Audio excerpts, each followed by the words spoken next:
Assalamualaikum warahmatullahi wabarakatuh. Baik, perkenalkan saya Rahmatin Anissa dari Pendidikan Informatika 2019B STKIP PGRI Sumatera Barat.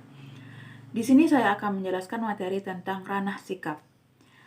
Ranah sikap adalah ranah yang berhubungan dengan sikap, watak, karakter, emosi, dan perilaku. Ranah afektif merupakan hal yang terpenting yang harus menjadi perhatian tenaga pendidik karena tujuan pendidikan tidak hanya mencerdaskan peserta didik, melainkan juga meningkatkan moralnya.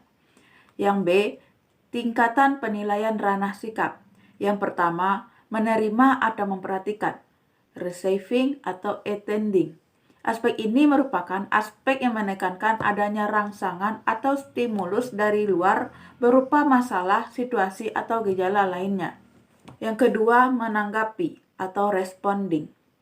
Pada aspek ini, peserta didik bisa melibatkan dirinya secara aktif dalam situasi, kejadian, dan memberikan reaksinya. Contohnya, munculnya keinginan peserta didik untuk mempelajari tentang bela negara. Yang ketiga, menilai atau menghargai. Pada aspek ini, peserta didik sudah mampu memberikan penilaian suatu kejadian itu baik atau buruknya. Setelah mereka bisa menilai sesuatu, mereka akan berusaha untuk mengimplementasikan sisi baiknya dan menjauhi sisi buruknya. Yang keempat, mengatur atau organization. Pada aspek ini, peserta didik sudah mampu mengkombinasikan dua nilai berbeda sehingga terbentuknya perbaikan nilai. Yang kelima, karakteristik dengan suatu nilai atau characterization. Aspek ini merupakan aspek tertinggi di ranah afektif karena peserta didik sudah mampu memadukan semua nilai sehingga tercerminkan dari kepribadian serta tingkah lakunya. Yang C, kata kerja operasional ranah sikap. Kata kerja ranah sikap memiliki 5 bagian. Yang pertama yaitu menerima. Aspeknya yaitu memilih, mempertanyakan, mengikuti, memberi, menganut, dan meminati. Yang kedua, menanggapi. Aspeknya adalah menjawab, membantu, mengajukan, mengkompromikan, menyenangi, menyambut, mendukung, dan lain sebagainya. Yang ketiga, menilai.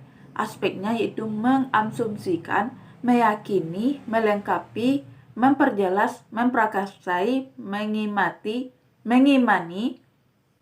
mengundang, menggabungkan, dan mengusulkan.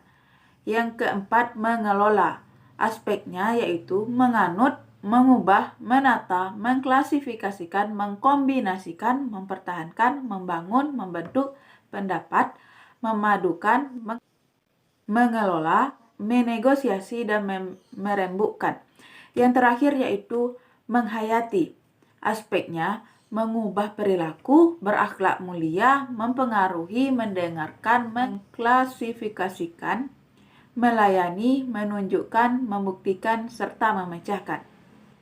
D. Jenis-jenis penilaian ranah sikap. Menurut Erikson, dalam Nasution dan Suryanto pada tahun 2002, penilaian afektif dapat dilakukan dengan cara pengamatan langsung, yaitu memperhatikan dan mencetak sikap dan tingkah laku siswa terhadap suatu benda, orang, gambar, atau kejadian. Yang kedua, wawancara. Dilakukan dengan memberikan pertanyaan terbuka atau tertutup. Pertanyaan tersebut digunakan sebagai pancingan. Yang ketiga, angket atau kuesioner merupakan suatu perangkat pertanyaan atau isian yang sudah disediakan pilihan jawaban baik berupa pilihan pertanyaan atau yang sudah berbentuk angka.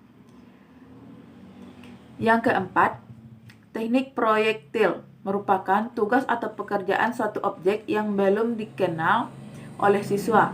Terakhir yaitu pengukuran terselubung merupakan pengamatan tentang sikap dan tingkah laku seseorang di mana yang diamati tidak tahu bahwa ia sedang diamati. Baik, mungkin hanya sekian yang dapat saya sampaikan. Salah dan janggal saya mohon maaf. Assalamualaikum warahmatullahi wabarakatuh.